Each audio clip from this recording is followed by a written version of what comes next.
am new-ish at StoryCorps, as alluded to. I am a PhD student at Dartmouth. I study how conversation works, and I've recently started working part-time with StoryCorps on the One Small Step initiative. I'm also not new to StoryCorps. I was introduced to StoryCorps at the age of, I think, 8, when the van was coming around, and my dad decided to interview me on my birthday. Um, so I've been a big fan of StoryCorps for quite a while, big fan of oral history, big fan of libraries, so I'm just stoked to be here. Um, I thought I could tell you guys a little bit about my research. Would slides be fun, or do you just want the verbal explanation? Slides would be They're awesome. always fun. Yeah. Awesome. Oh, I love Stop slides are sharing. always fun. This is my jam. Um, Interrupt me at any point. This is gonna get mathy, but I think it is the kind of math that is fun and kind of like highlights some of like the way I describe this is trying to convince math people of the things that like facilitators know intuitively. So let's give it a whirl. Let me see if I can share the thing. Oh, is this doing the do? Um, It's funny, the second I try to use technology in front of other people, my ability goes through the floor. But can everyone see the thing? Yes. Yeah.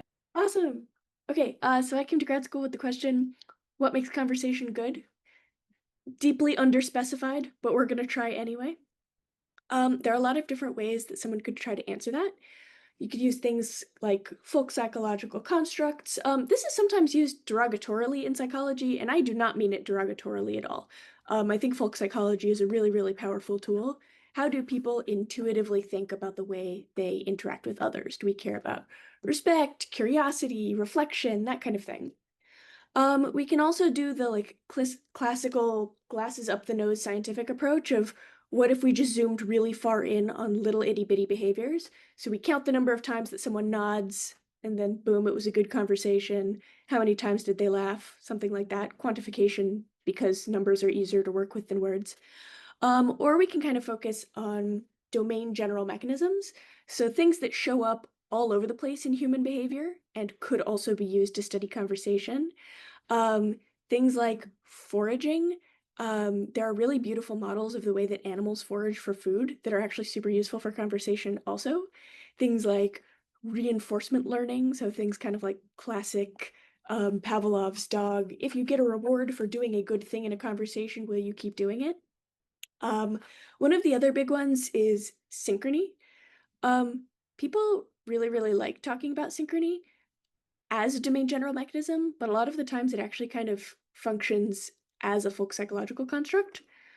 Um, so I'll kind of walk through the intuition of what we think being in and out of sync feels like. So being out of sync is a pretty bad conversation. So like, I'm a huge baseball fan. My dad never learned Spanish. Can we get a second dog? Art is dead. Like, unless I'm at a performance art piece, this is not what I want out of a conversation. But the thing is, if I way over synchronize, if I really, really match what the other person is saying, this is also pretty bad. So I think this is the first date that these two people have been on after their respective divorces, and the one on the left is really trying. I'm a huge baseball fan. I also like baseball. My son prefers basketball. My son also prefers basketball. If I'm the person on the left, I'm getting right back on Hinge because I don't want someone to just say the exact thing that I've said back to me. So the best conversations exist actually somewhere in the middle here. So like I'm a huge baseball fan. I prefer basketball. Oh, actually, so does my son. It's faster paced. Exactly. Does your son play any sports? So you're moving the conversation forward. You're not just mirroring what the other person said, you're internalizing it and then moving somewhere new with it. So, what actually is the mechanism behind what we call being in sync? And I think this is actually mutual adaptation. We're not matching each other, we're not mirroring each other, we're adapting. Um, so this is a fun visual metaphor I like to give about the differences between component dominant systems and interaction dominant systems. So the one on the left is two pendula. They're doing their own thing. If I removed the little pendulum, literally nothing would change about what's happening with the big one. But if I connect them with a spring, suddenly their behavior is deeply dependent on each other. And where they end up changes pretty dramatically if you cut that connection or remove one of the objects. So in an interaction dominant system, the overall behavior is being driven by their adaptation to each other. And as it turns out, a lot of systems that have this interaction dominant nature tend to exhibit this really cool thing called pink noise. Um, I'm going to skip a little bit of this.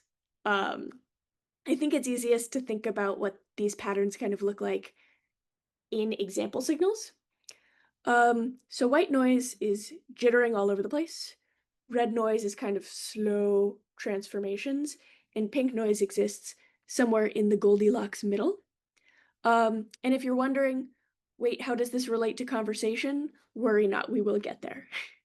Um, so I want to know, okay, can we see if there's pink noise in a conversation? Um, so this is how I would kind of turn a conversation into the kind of signal that we can look for pink noise in. Um, so I would take each turn of a conversation, so one person saying something, the other person saying something. So did you know that only 2% of the New York Symphony Orchestra's repertoire for the past 10 years was by a Black composer? And I would use a large language model, a transformer model, um, fancy AI fun tools that turns a sentence into a list of 786 numbers. And the reason these 786 numbers are cool and useful is because sentences that are more similar to each other tend to be closer to each other in this string of numbers. And sentences that are more different from each other tend to be further away. There's a lot going on under the hood, but basically the thing that is most useful to know here is that you can get a measurement of how similar or different two sentences or turns are from each other. So what I do is I project these sentences into this super high dimensional space. Right now it's being represented by a dot. And then I take the other person's response. So like, oh wow, just 2%.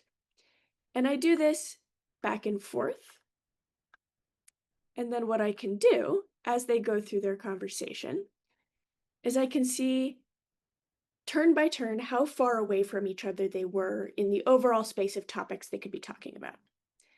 And then what I can do from there is I take these point by point measures of distance in this overall space of topic.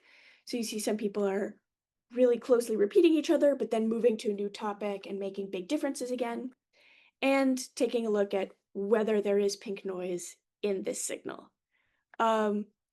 I have this lovely giant data set of conversations. These are not the one small step conversations yet, but I'm excited to try them out on these.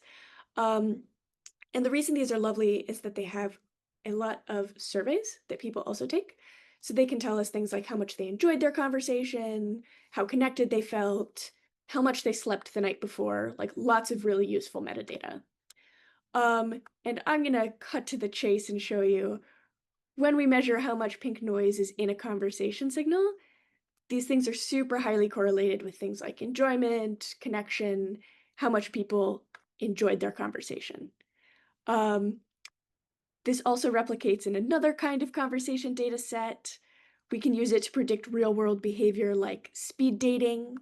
This is something that gets better with practice. And I think this is cool because conversation is interaction dominant. It's all about how people interact with each other. And this is very big picture what my research looks like.